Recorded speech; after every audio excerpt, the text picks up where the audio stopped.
And here is that BP Ultimate Grid as promised. And as we said, Clark Proctor in pole position. A bit of kind of natural justice there alongside David Hopper. Watch out for him, though. He's been a bit of the enforcer. Christina Orr on the next row. Row 3, Simon Richards and Andy Booth. Boothie not having the weekend he would like. Again, John Whelan, Andrew Anderson out of 4. This is probably about the most mixed up reverse grid race we've had so far. Kane Scott and Andy Knight. Kane further up than you'd expect from the reigning champ Angus Fogg and Hayden McKenzie as the topsy-turvy grid continues. Darren Henderson having a great weekend as John Penny, better than what they've had recently, starting from the midfield. Nick Ross, John Hepburn, row 8. It really is topsy-turvy, guys, you'd expect. In fact, this is more like a normal grid as Paul Manuel lines up beside Dale Evans, Williams, in fact, and Eddie Bell and Tim Edgell on the next row. Paul Manuel's not going to win this one. Oh, maybe he will, but he's not at the front like he's been. Craig Baird starting off the back next to John McIntyre, whose torrid weekend continues. The zone safety car is about to pull off. Race 3 will soon be underway, and the action will begin. Yes, and I can't help but expect action. Turn 1, turn 2, very tight, uncompromising here at levels. Race 3 of the BNT V8s at the Hampster 200. What a great way to finish the day. The rolling start crosses the line. They are bumper to bumper. Clark Proctor, he loves it in the wet, and he moves out to a solid lead. Well, he's clear anyway, away from the trouble, and a very cautious approach so far. Andy Booth, a good start there, has moved up a couple of spots. Is Beto overtaking Hopper, but I think before he's got out of pit lane, 3 wide through turn 3. McKenzie, Kane Scott, a little bit bumped out of the way there. You can see the rain now. It is very wet. Proctor with the clear run down the straight for the first time. Andy Booth in 3rd, Anderson 4th. McKenzie, we know, loves these conditions too, so expect to see something from him as they shuffle through. Bit of a twitch there from Hepburn. Guys, I just pray these guys don't do the same antics we saw in race 2 where they start to be defensive in a straight line and trying to block each other, because I can almost guarantee if they do it here and they touch, it is going to be catastrophic. And the other test will be coming onto the front straight for the first time, where the accident happened in the first race with Johnny McIntyre and a few other guys having some big damage done. Oh, no. Hepburn. Oh, just the view from Hepburn's car didn't look close, but there we go. Manuel's involved as well. Foggy's day getting worse. Oh, Manuel's car looking very sick. And here's a replay of the hit, and a tap from Hepburn sends Angus Fogg around, and then it's all on. There we go, the other angle. Oh, he's hit him before, really. They've got into the corner too, hasn't he, Mark? So, guys, I'm going to take a risk on this. I reckon John Hamburg actually turned into Angus because his tyres were turning away from the corner. There was plenty of room still there. Angus hadn't come across on him at all, and the yellow flags are out. Clark Proctor, who's just disappeared at the distance here. You know, Milk, we saw leading up to that the onboard camera on Fogg's car. Hepburn was rubbing right up that straight, so it was. I think it was coming. It was. If that's retribution, it's absolutely pathetic on John Hepburn's part, because there's no need for it. Well, essentially destroyed 3 or 4 people's race. Can't imagine that's the case, but you know that was very avoidable, and those two guys, innocent parties there, I reckon. But you're right. You are absolutely right, Mark. Good spotting, Mr. Pedersen. That was quite the wee nudge. Here we go again. Watch the front wheels. Angus Fogg is still hard. He hadn't even turned in. Guys, he can't use the defence at the back of the car. Stepped out and he was correcting it because that was not the situation. He was in a straight line. Angus had given him room. There's no doubt about it. There was plenty of room up the inside there, and those cars have made contact. Totally avoidable. The safety car to peel in a final race of the BNT V8s from the Hampster 200, and what we can tell you is Paul Manuel won't be winning this reverse grid race. Bumped off the unfortunate victim of, well, I guess Angus Fogg was the unfortunate victim as well, Murph. Yeah, look at Andy Booth down the outside of Piv at the restart. Is he going to have an overlap into 3? No, he doesn't. Yeah, unfortunate circumstances again in the reverse grid race. Some innocent parties losing out big time. As you say, Paul Manuel, one of those. Angus Fogg's weekend could be described as nothing but disastrous. Clark Proctor, though, he's back where he left off at the front and streaking away. And a drive through for John Hepburn, though. His penalty for sparking that incident that brought out the safety car. Race restarted, though. Behaviour very good so far, but they lasted a wee while off the start too last time. Let's see how they pan out in a couple of laps. Well, Johnny McIntyre in that borrowed car is up to 14th position after the mayhem of the first lap, which is a pretty good effort on his part in a car that I'd imagine he's never driven before. I'm not sure, but as Anderson goes past his teammate, they'll fight this one out, though. Booth and Anderson obviously had that touch-up in the last race. And you don't want to be on the outside there, Andy. Oh, we at caught Tiratonga, these two. Caught up with Andrew Anderson, and he said, yeah, things were fairly heated after that bump at Tiratonga between the teammates, but they sorted things out, and they're ready to go again as teammates. Andrew looking pretty racy. He's enjoying himself out there, I think. These guys will want to be finishing near the front somewhere after the performance so far this weekend. Kane Scott sitting in 8th position. He's moved forward. Guys, looking at the timing monitor here, Clark Proctor is 2.5 seconds a lap quicker than anybody else. It says something. This man has got webbed feet, I believe. I'm going to have a look at his boots after this, his race boots. I reckon they might be shaped like a duck. Yeah, he's got, I guess, as we said, natural justice on his side. He's had a tough day despite some amazing driving in the first race. So he's got plenty, I suppose, not to prove, but to show how well he could have gone in this round. There's another guy who's hasn't been able to find the form. Andy Knight there. Martin Devlin hasn't helped him one single bit.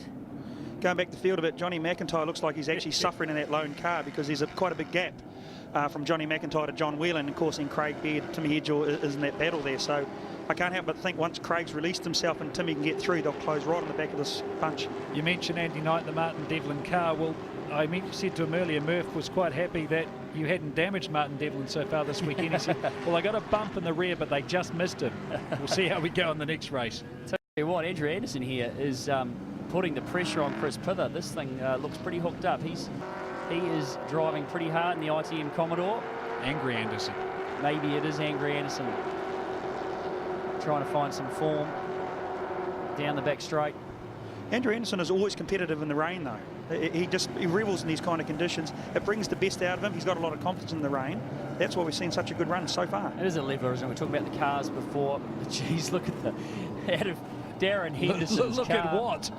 Darren Henderson has got not much of a view out of the front windscreen at all. Tricky conditions, very tricky conditions. The race declared wet before the start. Everyone is on wet tyres. Sensible thing to do. Craig Baird there just goes past McIntyre. Edgell up the inside also. This could be very close. Edgell looking for a way past the orange John McIntyre car. I was going to be careful. I thought, is that McKenzie or McIntyre? But it is McIntyre that Baird is ahead of. So right now this makes it a great day for Beardo. Just consolidates his championship lead. Yeah, huge performance this weekend. Incredibly dominant in the races. Obviously his weekend has been stellar in the Porsche as well. The amount of laps this guy does is absolutely amazing. And you've got to say it's got to be an advantage, you know. It doesn't matter if he's driving two different cars. You know, it's got to be an advantage that he's in a car just about the whole day. Anderson around the outside of Pither. Is he going to pull this off? That's sensational. That is confidence in the equipment you got under you, isn't it? Wow. And to think he went off there in practice. So I guess he knows what's on the outside of that corner. Well, either that or he's a very slow learner. I'm not too sure which one. Mate, that's got to be the move of the day for me. That is absolutely brilliant. In the wet, confident around the outside of turn 4, the fastest corner on the track. That is, take my hat off to you, Andrew. That's and it was brilliant. Clean. Very clean. I don't think they even touched. Good on you, Chris Pither, too, for giving him a bit of space and that not ending in tears. Well done. You know, just watching Johnny Mack go through there, Murph, I know you're not a big fan of the rules that allow him to do it. Here's this pass, but for him to get in this car and do as well as he is impressive. No, that's absolutely impressive. There's no doubt. But Andrew pulled out of the slipstream, braked later, and has driven around the outside on a corner where so many people have come unstuck. I'm super impressed. Sorry, I actually thought Andrew Anderson had a moment there, just responding. My brain was working for my mouth, which happens quite often, guys. But let's see what happens here. Andrew Anderson is now released. He's been unleashed, yep. Does he have the car speed to catch Proctor? He's got a bit of time. There's still a lot of laps left in this race and a bit of sorting out. So it's interesting to see Andy Booth here not having the same speed. Obviously, the setups in these two AV8 cars very, very different.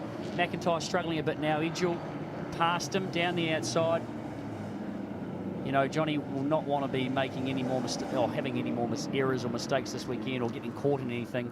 And obviously in a borrowed car, the last thing you need is 2 repair bills. So this is a difficult, very difficult situation for Johnny right now, I'd expect. Now, just going back to what you're saying about Craig Baird doing the 2 types of cars, and we're having a quiet bevy one night, I dare say, and I said, look, is it doing you any good at all? And he says, mate, he said, you clean your teeth with your normal hand and then clean it with the other one. He said the results are the same, but when your gums stop bleeding, come and talk to me. So he said there's so much difference between them that he said it is a slight advantage, but nowhere near as great as what people think. Oh, I'm sure it's not a massive advantage, but, you know, as someone of his ability, not many guys could handle what he's doing, right? I have no doubt about that. Driving 2 very different cars, one left-hand, one right-hand drive, one front engine, one rear engine, very different cars, but, you know, he's just on the track. He's in the zone all day, every weekend that he's doing this, and you know, it's impressive to watch that he can do it, and not many guys, as I say, could.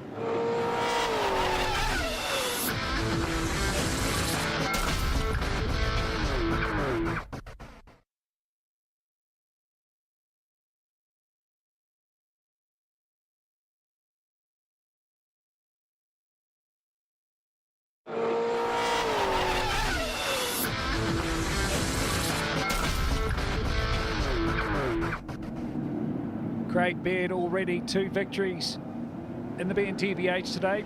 He's had a couple in the Porsches too this weekend. He's looking very good, leading both championships, and he's quietly making his way through this field. He started from pit lane. He's already up to 10th. He is just as solid as they come, hunting the back of Simon Richards. Oh, Andrew Anderson had that little moment which cost him dearly in his lap time, dropped about a second to Clark Proctor, but he's turned that around the last time through the finish line, over the finish line. Caught it another fast lap as we look at Craig Baird attacking the back of Simon Richards. Now, we saw what Simon done in race 2 in the drive, being defensive and coming across the line. Has he learnt that lesson? Is he going to drag Craig Baird onto the grass or let him go down the inside? No, I think he's going to let him go down the inside. He stayed wide this time. He's had a bit of a warning. United Video Falcon out drags SEW Eurodrive car down the back straight. Beardo takes another spot at this rate. He's climbed just inside the top 10 and clearly looking for the round victory. Somewhere in the clouds there is Tim Edgell, who's actually set the fastest time so far of the day. He's showing some great pace right now, quickest of a lot of them. He's going to have to show a little bit more pace as well, because at the moment Eddie Bowers just promoted himself to 2nd overall for the round. So, no. Why did I say anything? He looked up the inside. I think it was John Penny he was looking up the inside of. The move didn't look like it was going to come off. He's looked late, didn't have the big overlap, and tried to get out of it, I think. Locked her up, and that was the end of that. What a disappointing moment for Tim Edgell, who, as you just alluded to, had set the fastest lap of the race so far. The top 10 shootout, 2nd fastest, Tim Edgell. Looked like it was going to be his weekend on board with Clark Proctor. Just listen to the throttle here. As we see, I think Anderson's throttle might have been a little bit different than Clark Proctor's application, but so smooth. You've got to be so smooth. Someone's in the fence. This looks like Johnny McIntyre. Or is pulled off again. Not sure, but John McIntyre. This race again, not looking like he's going to record any points. So he binned it in race 1, desperate for points. He leased a car for the next 2 races from Hayden McKenzie, and it hasn't exactly gone to plan. It hasn't remotely gone to plan. Let's have a look and see if we can work out where he is. Maybe in the same position that he stopped first race. Andy Knight puts the nose down the inside. These two touch into one. Side-by-side pivot. Fights back. He's new to the series, but he's not getting bullied around Chris Pivot. Well, he's been in the Ute series, so he's used to this stuff. No doubt about it. So the battle there, that's New Balance power-built car is not, it was beautiful by the start of this weekend. Absolutely ship-shape. It's now, I don't think, got a panel on it that's straight, but he's still battling on. How did Devlin fare then? That's what I want to know. He come under unscathed. I can't help but think Knight tries the move Anderson did. Will Pivot let this happen again? I don't think so. He runs that car a little wide. Andy Booth up the inside of Knight, who's pushed wide. I was about to say, I couldn't help but think Boothie was going to be the benefactor of all that, because he was just waiting, wasn't he? He was ready to pounce. The opportunity came, and he went. He's just sitting watching the experience of a 2-times champ. Well, if someone passes you somewhere, you don't let it happen twice. And Chris Pither wasn't going to let Andy Knight do the same thing that Andrew Anderson had done to him a few laps earlier. And the Big Ben Commodore, it has been the beneficiary of that. Guys, as we're talking here, looking at the monitor, Andrew Anderson is taking significant chunks of time into Clark Proctor. It's almost a second a lap at this stage. He's going to have to speed things up a bit, though. The laps are running out. But it is impressive to see, by far, Andrew Anderson, the fastest car on the track in the last few laps. So Clark Proctor leads on lap 17. This is Darren Henderson, I guess, trying to find a way. That is incredible. How can he see where he's going? Well, he can't, and the thing is they can't fix it. Once the steam starts coming in the car, there is no way to fix it. Just got to live with it or retire. I mean, that does amaze me how you guys managed to drive, not just with that, but also the mist in front of you. Surely there must be almost zero visibility at times. Well, at times, absolutely. You know, the amount of water that these Dunlop tyres are pumping off that track is significant. And the spray, with also the conditions that are out there in the ambient, you know, it's very difficult to see. And as soon as that, as Mark said, as soon as that windscreen starts to get a bit of fog on it, it's incredibly difficult to get rid of. And, you know, Darren Henderson's car was seriously fogged up. And he's obviously had to come in to get the windscreen wiped, and his race is pretty much over. There's Craig Beard. He's right behind Eddie Bell, fighting for 8th position. Kane Scott in front of these couple of drivers. Working the Fujitsu Falcon. You can see the attitude there. He's got his window down, hoping to get a bit of air into the car, reduce the fogging. Pulling away hugely, the reigning champ. Great drive out of the turn from Kane Scott. Andy Booth now looking for a way past Pither. He seems to, the Big Ben Commodore very sideways. Knight's looking to capitalise from that. Oh, Boothie gives him room. That has got some oversteer attitude in it today. Sideways again. And look at the gap that Pither's able to pull after those couple of corners where that car was a bit out of shape. He's managed to get away a few car lengths and get a breather from the attack of the Big Ben car. I'm thinking that none of these blokes will be disappointed to see the end of today. No, I'm just watching them through turn 10 there. There's barely a dry line over that super slippery surface. You can just see some wheel tracks, and they're tiptoeing. The cars just must be so, their hold on the road so tenuous through there. Absolutely. You want to make sure, as Beardo has a bit of a dive at Eddie Bell, and just touching the back of the Independent Fisheries Falcon, sorry. You're just going for a nibble. Just letting him know that, you know, you can't see out the window because of the fog. I'm here. Definitely here. Look at that shot down the back straight.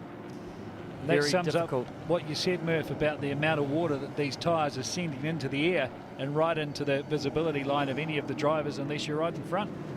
Absolutely. Very difficult conditions.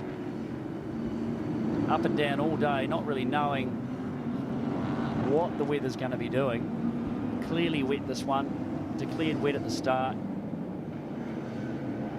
Well, while we're watching this race unfold, Mark Pedersen is beavering away on the championship points to see how this is going to affect the standings. It looks like Craig Baird is He's fairly stretched his lead in the championship, but the other places below, it's going to be interesting to see how it all pans out. Johnny McIntyre has taken a massive hit. Talking about fog in the car, that side window from Andrew Anderson. Well, it's not slowing him down though, mate. There's fog in that car, but he has carved that lead down to 2.9 seconds. He was over, it's about 0.7 of a second faster than Proctor in that lap. Booth, the fastest car on the track on lap 19. So he's found some pace. He was struggling early on. He's now matching the lap times of his teammate, who is sprinting. You can see Anderson pushing so hard. That car is on the limit, but he's obviously comfortable with the way it's going, lifting a bit of a wheel.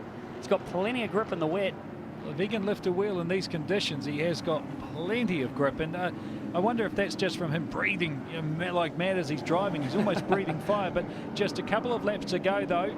Could be too big an ask to reel him in. But in these conditions, anything can happen. We've seen that already today. Absolutely. Clark Proctor, though, he's very happy in these conditions, as we've said many times already today. But Anderson crosses the line 0.8 of a second faster on that lap than Proctor as he comes up to lap Darren Henderson. Will he be able to see anything out the back? Hopefully, yes, it looks like he has been able to see, or his team has told him. Guys, it's just amazing how quick the fortunes can change. Johnny McIntyre went into this race with an 80-plus point lead in the championship. He's going to come out of it second place, almost 120 points behind Craig Beard. Booth on the move from Pither, and Mackenzie trying hard to get past Andy Knight. This is a big gaggle of cars with Craig Beard latched on to the back of this group. Andy Booth has unleashed himself into third position. Oh, there we go. So Andy Booth had actually already cleared himself from Pither, and needless to say, the New Balance car found its way onto the grass after he was trying to retake the position. It's far from over with these guys with a couple of laps to run. Beardo still be trying to find a couple of more spots before this is over. Unbelievable conditions. In round 4 of the New Zealand Motorsport Championship, the BNT V8s, it's been a tumultuous day for so many of these drivers, the teams. And there's Simon Richards. His day looks like it's over. He's in the gravel. Lucky and he's out. Lucky he's not on the tyres. The gravel has done its job in that part of the circuit. Not sure where he is at turn 4. So he's in the gravel at turn 4. Should be far enough off the track. Hopefully, it'll just be a local yellow. Well, this is the last lap of the last race of the day. The BNT V8s, and Andy Knight pushes Chris Pither all the way, and he knows he's there well and truly. But Pither holds firm. Proctor still leads though ahead of Anderson. Well, there's a yellow flag down here, so there'll be no passing. Knight takes a look. Anyway down at turn 4. Although Knight, he's not giving up. He's not giving up. Kane Scott. I think you're going to capitalise on this, my friend. Where was the yellow flag? There was a car in the fence down there. I don't know if Scotty knew about that either. But needless to say, there's no issues. He didn't go past. Just hope they can see the checkered flag, Murph. Checkered flag, Clark Proctor. You little ripper, Clark Proctor does it. And this one they can't take away. He has won the race. What a great result for Proctor. Has it taken away? He has had a topsy-turvy day in the office. There's no doubt about it. Crosses the line in first place twice. Relegated for the first race. Chris Pither holds on. Anderson and Booth second and third. Pither, Knight. Kane Scott moves up one more spot at the finish. Bell in 7th. Mackenzie, Beardo, the round winner, takes out 9th position. Hopefully first prize will be a new set of sunnies for Clark Proctor. Well done, mate. And there are the results. They won't change. Clark Proctor has claimed the victory. 2 Holdens on the podium in the final race, though. Andrew Anderson and Andy Booth. Chris Pither, nice finish to his NZV8 debut. BNT V8s, he's in 4th. But for the round, though, it's all about Craig Beard. You can't see him there. He's claimed the round from Eddie Bell and Tim Edgell. And that's how it wraps up.